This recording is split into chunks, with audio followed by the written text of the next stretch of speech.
एक राज्य में एक गरीब राजा रहता था। पड़ोसी राज्य से युद्ध के बाद उसका राजसी खजाना खाली हो चुका था।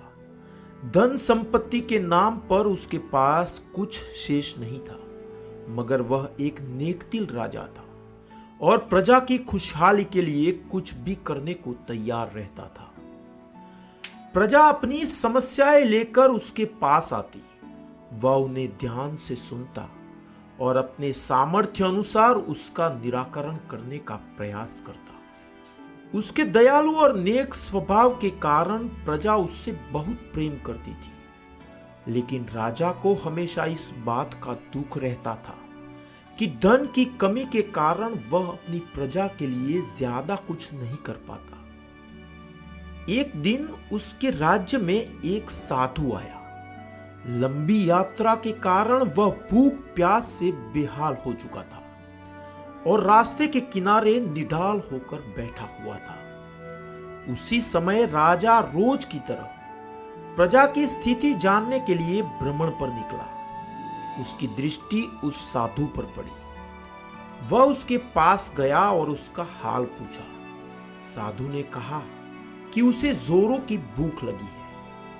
राजा उसे अपने महल ले गया और उसे भोजन करवाया। साधु राजा के दयालु स्वभाव से बहुत प्रसन्न हुआ और उसका धन्यवाद देकर पूछा, महाराज, आप इतने दुखी क्यों दिखाई पड़ते हैं? राजा ने उसे बताया कि वह अपनी प्रजा की खुशहाली के लिए बहुत कुछ करना चाहता है, किंतु उसके पास धन नहीं है, इसलिए वह दुखी रहता है। साधु ने उसे समझाया, महाराज, आपके पास दयालुता और नेक नियत का सबसे बड़ा धन है जो आप अपनी प्रजा में बांटते हैं। आपके पास जो है उसके साथ ही प्रजा की भलाई और उनकी समस्याओं के निराकरण के लिए सब कुछ करते हैं।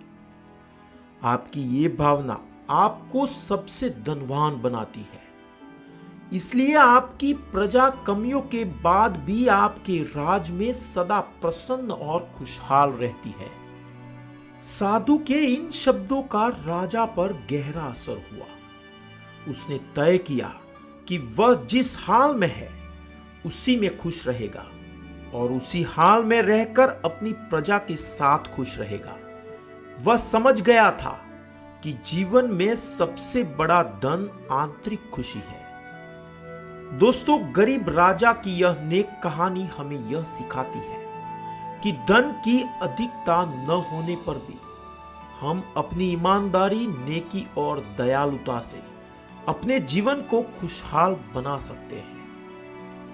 दोस्तों, फिर मिलेंगे एक नई ऊर्जावान कहानी के साथ। तब तक के लिए इजाजत दीजिए। खुश रहे, मुस्कुराते रहे। धन्यवाद।